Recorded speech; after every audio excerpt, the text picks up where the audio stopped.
Now it works. Hello. I must say this is definitely the most swag stage I've ever been on, Irina, so looks amazing. So when Irina asked me a couple of weeks back if I wanted to give a talk here, I actually didn't know what the family was. So I asked her, okay, what's the audience and what's the topic I should talk about? And she told me a little bit about the audience that I can expect. And from the show of hands earlier, I think that pretty much nailed it. So I'm carefully confident that there's something in my talk for everyone here. Fingers crossed. But since she didn't give me a topic to talk about, I just chose one that I very much enjoy talking about, and that's metrics. The reason being that I always was kind of a nerd, so I ended up studying system science, which is applied mathematics, and then from there on stumbled into data analytics and web analytics, and now I'm doing data. So maybe one more work for word on Asana Rebel, since I only saw a couple of hands. So Asana Rebel is an app that is focused on yoga-inspired fitness. So it's a lot of yoga, it's fitness. We have a really cool models and workouts, and you're going to see a few of them throughout the talk, because that's one of the best things about starting at Asana Rebel. I got a template for a slide deck, and it all looks like that. So I never had a slide deck that beautiful. So I hope you agree at the end of the talk. So I'm going to start with a quote from Peter Drucker. If you can't measure it, you can't improve it. So what does that mean? When you think about running a company, when you're trying to build a company, or when you're working in a company, you have goals. Usually, I hope. And when you're working towards these goals. You have metrics that help you measure how much you have achieved towards your goal and what your success there is. But when you don't have metrics, when you can't measure something, you need to make decisions based on gut feeling and instinct. And that works sometimes, but if you've ever tried to raise money from an investor, you can't come with gut instinct. You need to have some numbers in there. So I'm going to talk about some numbers today. And I'm going to talk about something that happened about 9 years ago. I was working at SoundCloud at that time. SoundCloud was a very small company. I guess I don't have to ask who knows SoundCloud, who doesn't? Okay. So those are 4 people that worked with me at the company back then. And what you see here is, first of all, an example how bad smartphone cameras were at that time, made even worse by Instagram filters. But you also see us celebrating our 1 million users. So that was a big thing that we worked towards. When I joined the company, I think a month before that, we were at 800,000, and I built a small Holt-Winters prediction model that basically forecasted when we would hit the 1 million.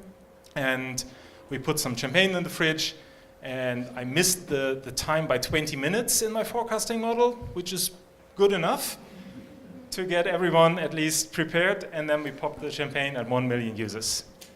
And that was a big thing for us. But when we're talking about metrics, then this is not something I'm very proud of, because measuring how many registered users you have as a metric kind of sucks. And I'm going to talk a little bit about why that is. It's a vanity metric. Whoever has heard of vanity metrics before? A few, okay. For those that haven't, I'm going to explain a little bit about what vanity metrics are and why I think they are bad, and what the alternatives are to vanity metrics that are actually good for you when you're working in your company.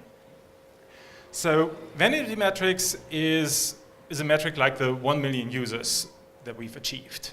Or a vanity metric could be something that you often see in social media or PR press releases when a company reaches some kind of milestone and they want to brag about it. So like we did at Asana Rebel recently, 1 million Facebook likes. But that's not a good metric. what does that tell you? You have 1 million people who ever liked your app on Facebook, but how does that help your business? So there are places and situations for those metrics when you want to create some buzz maybe, when you want to celebrate something in the company, get people together and have them bond. But for measuring and for improving your business, those metrics don't really help you. So again, what is a vanity metric? A vanity metric usually looks like this. So when you think about registered users, that is a metric that can ever only go up.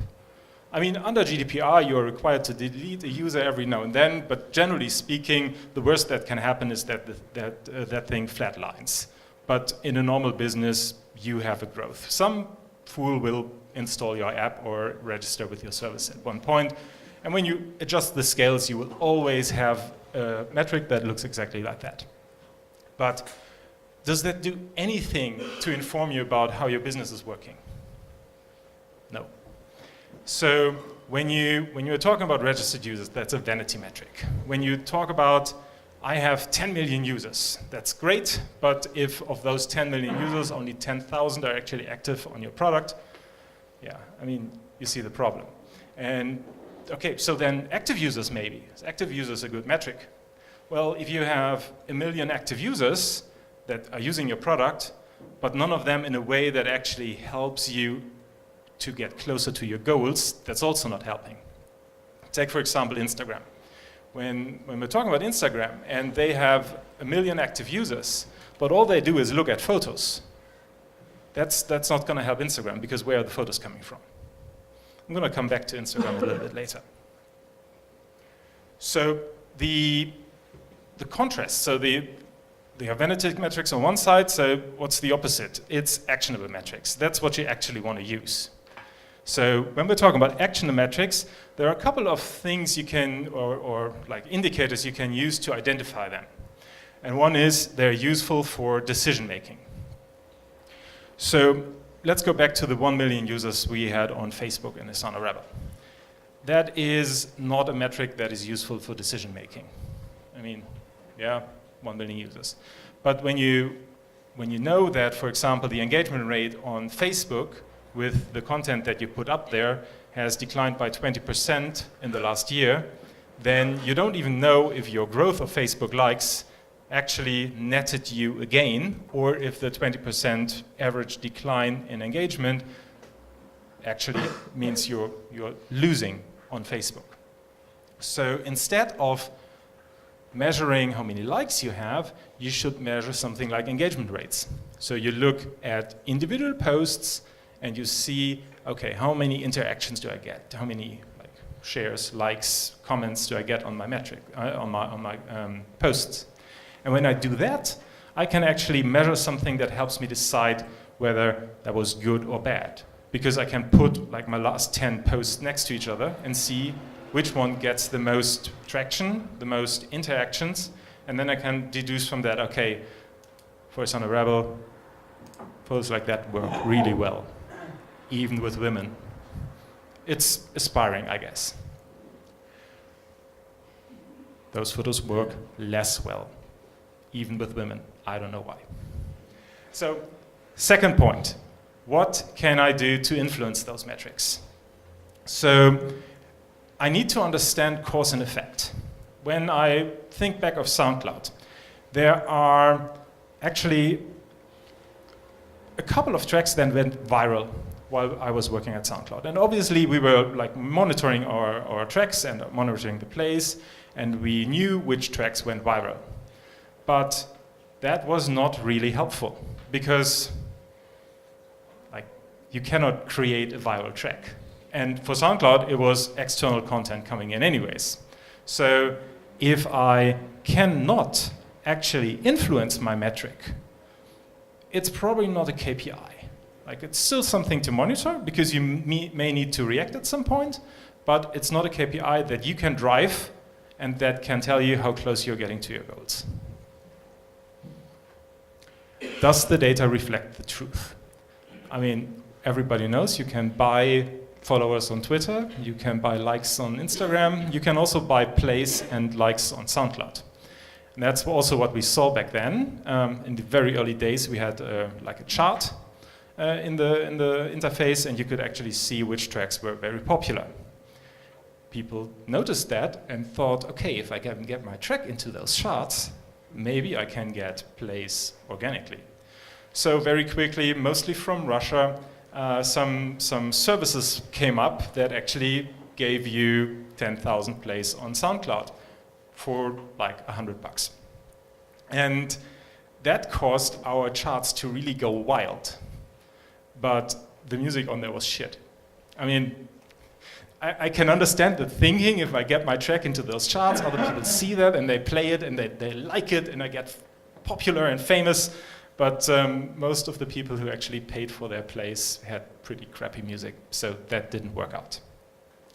But coming back to the metrics, if my metrics are somewhat inflated, influenced by whatever metric, whatever means, it's again not a KPI. It's not something that I would use to measure the success of my business.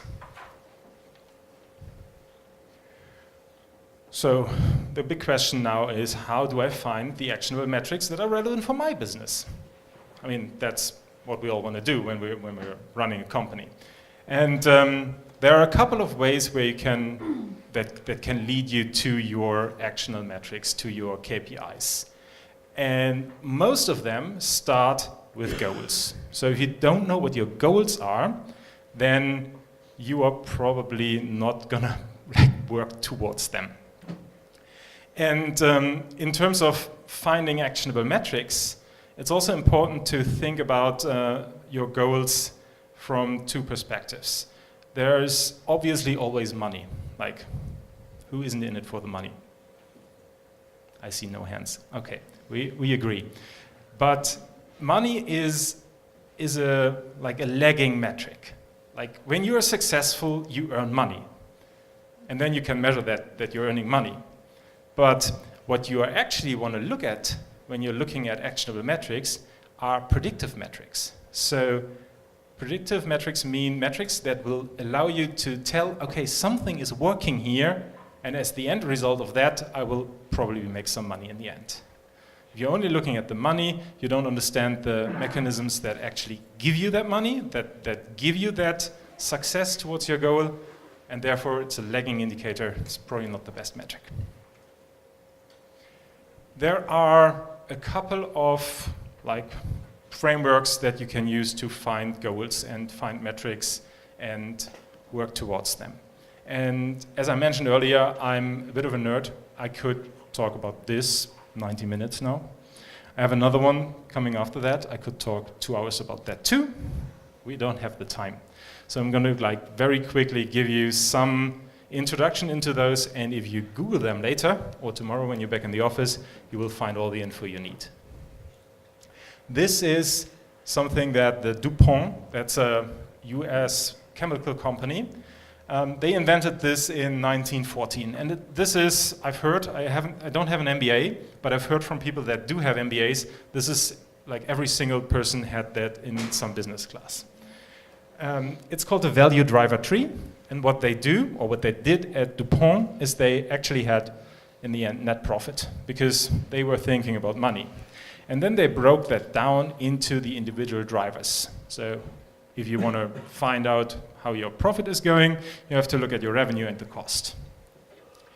And you can split your revenue into 2 drivers. How much do you sell, and for what price do you sell it? And so on and so forth. Sell for cost, and then this can go on. And if you're doing that for your business, there is no single right driver tree to build.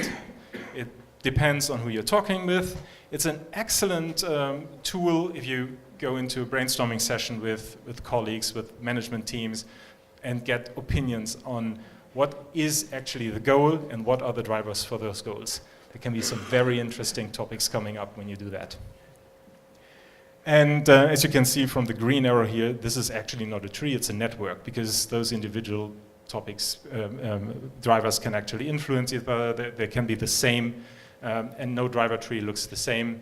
It's not hard science, the original version from Dupont had actually mathematical relations between all of those. So sales quantity times price gives you revenue. So you can actually have a calculation in here, but that's not necessary. So you can also, for drivers like when you're thinking about influence or virality in terms of your product, there are lots of factors that go into that you can't like really quantify mathematically, but you can still put them in a driver tree because this is a model. This is something that just gives you some better learning and understanding of your business. It's an abstraction. And it works really well. Another one that I want to talk about, and this one's really cool, is called the North Star metric. Who has heard of the North Star metric? Actually, quite a few people. That's great. This is the hot shit in Silicon Valley right now. So if you're in a startup, especially if you're in a growth stage, you have a North Star metric. If you don't, well, you're somewhat behind, I guess.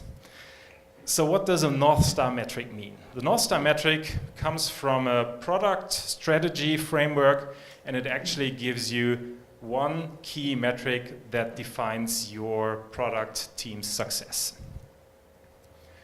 That's actually the first point here already.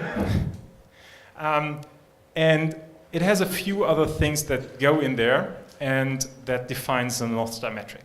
It captures the core value delivered to customers. So the North Star metric connects your customers, in the end, the source of your revenue, your success, with the product goal. It gives clarity about the purpose of the product. So when you define the North Star metric, it will tell you pretty much what your product is supposed to do, because it measures that. And I'm going to give you an example that probably makes this a little bit clearer after this. It also creates transparency of the product team towards the company, because sometimes, and I know that from very recent history, not everyone in the company in, say, content production or social media actually knows the strategy of the product, like going forward. They see what's there at the moment, but they don't necessarily actually see where it's heading. If you have a North Star metric, that makes it a lot easier for other departments and other people to understand what you're actually trying to achieve. And ultimately, it serves as a yardstick by which the product can be measured. That's the purpose of the metric. You can actually measure something. And you know, okay, I'm improving, I'm stagnating, I'm losing traction. All of those are options. So let's talk about Instagram again. I want to, like, with you together, define the North Star metric for Instagram. And my first suggestion is active users. So anyone who has paid attention earlier can tell me whether active users is a good metric for Instagram. No, no, no. And why not? You can buy them. You can buy them. And I heard content. So content is missing. So we have active users that only look at photos on Instagram. You don't have any photos to look at. So I have another suggestion. Photos uploaded. Is that a North Star metric? Still a lot of heads shaking. Why not? You don't know if they're the photos people want to look at. Okay, that's one reason. And no one to watch them. I mean, no one wants like watching the photos. Yeah, I mean, when you think of you're a user of Instagram, you open it and you see photos that you don't care about. I mean, you follow the people that you care about, and then you see the photos that you want to see. But if the only metric that I'm optimizing the product for is photos uploaded, I'll make it very easy to get a lot of content on there. The quality of that content will probably drop. So, any suggestions for North Star metric? Comments on the photos? What was yours? Time spent. Time spent for creators or consumers? Okay, you still have the problem with the content. That's good. That drives interactions with the users. That drives at least engagement. Save pictures. You can save pictures what you like. Mm-hmm. You see whether it's quality, quality content, and also what people need. Could very well be. I have an idea too, and the thing is, I have never worked at Instagram. I don't know if that's the product metric that they're actually looking towards, but what I think it's daily creators. So I'm going to tell you why I think this is probably a good candidate for a North Star metric, and you are all invited to disagree with me and have a conversation about that later. So daily creators, I think, is a good North Star metric because it solves the content problem. If you have daily creators as your North Star metric, you make it easy for people to upload something, but you also make it easy for everyone. So the sheer volume, as the second one was, is not the problem. It's I'm trying to increase the number of people that upload something. So I'm going white here. And if that were my North Star metric, I would come up with an idea like Instagram stories. Because what does stories do? Stories actually increased by a huge margin the number of uploaded photos and other content. Like you have the text fields as well, and like people upload content, and that falls under daily creators. And it also lowers the bar for uploaded content. If I post a picture on Instagram, like unless it's my lunch, but most of the time I really try to get really quality content into my Instagram feed because it stays there. Everybody can browse it. But with stories, you know, they go away after 24 hours, and if it's like not such a great picture, but I just want to show my friends something, it actually lowers the bar for uploading content. And the reason why I think it's a North Star metric also towards the goal, the ultimate goal, which is revenue, which comes from ads at Instagram. And ads you have to show to people who browse the content. And you all know the stories. You have a couple of pictures from one person, and then maybe another story, and then you have an ad. And then another 2 stories and another ad. So actually it's a brilliant way to deliver ads to your users. Okay, this is my last slide, so we're going into the QA, but I really hope that I get someone disagreeing with me and propose a better North Star metric. Thank you.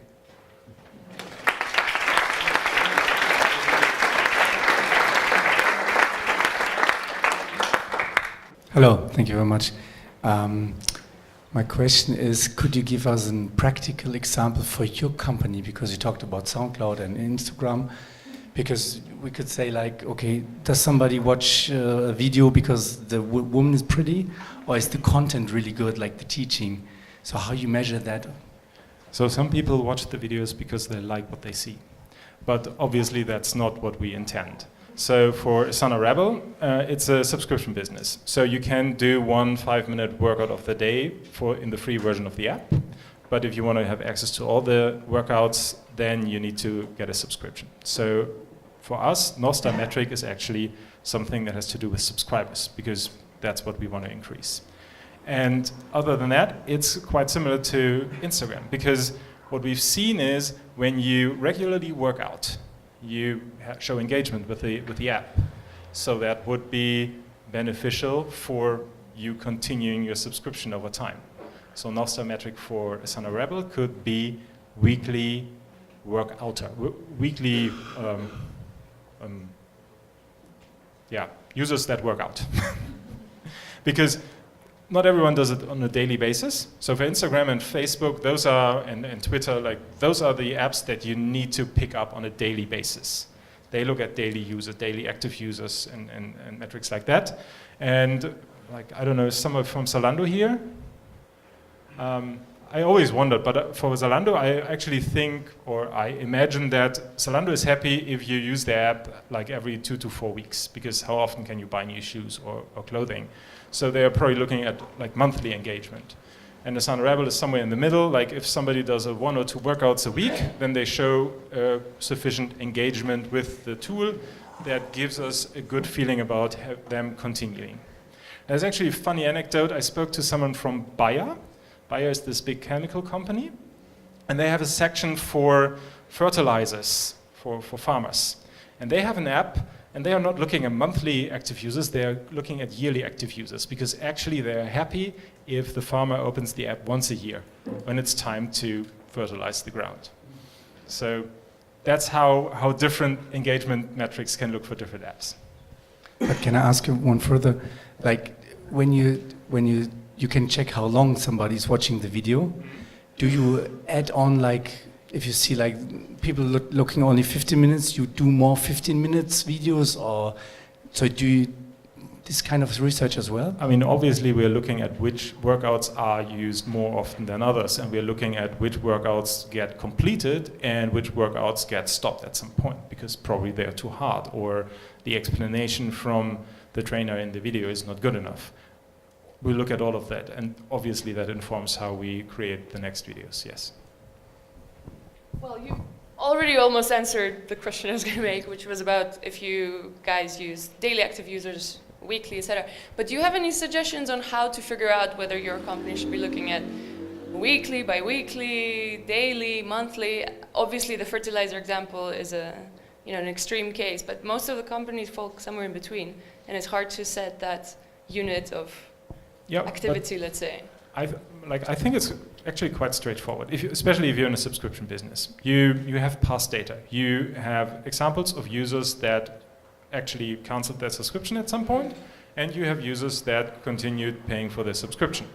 So if you're looking at that data, you can do stuff like a multilinear regression, or even throw bigger like computer science, data science tools at that, to actually see how do people differ that churned versus people who continued paying for the subscription. Okay. And then you can find like the optimal frequency for workouts. Okay. It's less of a question, just a nice anecdote just about that topic with the engagement.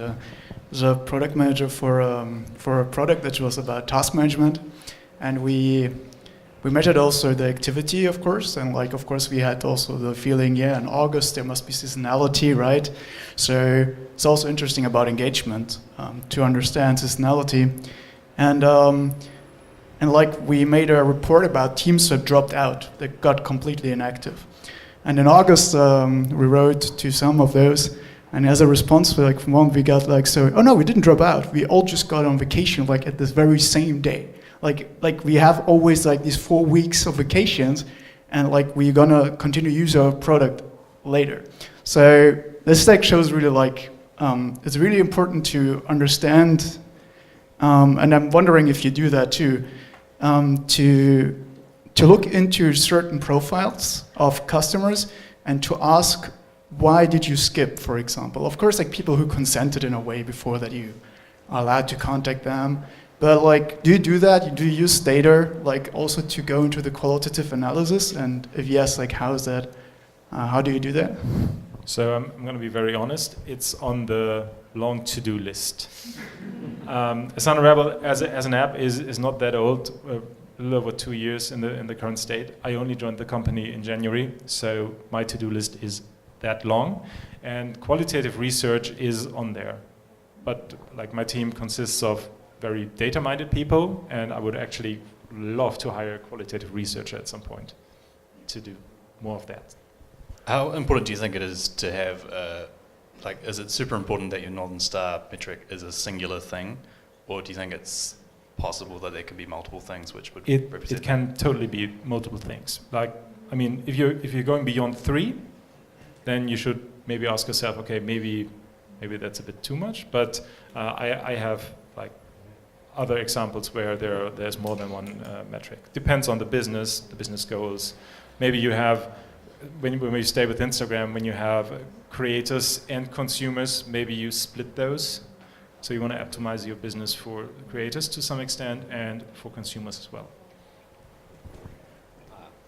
That was kind of in line with my question. I just wanted to know if there's ever a danger of kind of tunnel visioning on one North Star metric, and if you focus on that, it could theoretically go up, while some other metric is not acting in the way that you would want for beneficial of your company. Like, for example, with your company, maybe your subscribes are going up, but maybe at a higher rate, your free daily visitors is going up. So there's a larger number of people coming in not paying that could be converted. So you might be rejoicing that your subscribers is going up, but then something is definitely going on over here that. So the conversion rate would be going down. Like, Yeah. overall, I'm gaining. Exactly. But, I mean, the North Star metric is not supposed to be the only metric you're looking at. It's the one where you're aiming your product vision and product development work. But there are plenty of other metrics you still need to keep an eye on. And also important, and I don't think I mentioned that before, the North Star metric is not written in stone. Like, you should not define it once and then stick with it until your IPO. It's probably going to change depending on what stage you're in. If you're before product market fit, it's probably more going to be on retention, and once you found product market fit, it's going to be more on growth. Hey, I have a question about the data. When you pull out all this data, what do you do with this data? And who might be your stakeholders within the company to form decision? I mean, the data that you have here, especially when we're talking about the North Star metric, is for product. So we're working very closely with product there. You can apply the North Star metric concept also to other areas, and then those areas would be your stakeholders. Generally speaking, every analysis we do in the data team at Asana Rebel is geared towards some stakeholder. If we're doing an analysis on the users and their behavior and interactions with the app, it's product. If we're looking at some content metric, like which workouts work well, we give that information to the content team who are producing the workouts. And with marketing, it would be the same. Thank you so much as well. Thanks a lot, guys.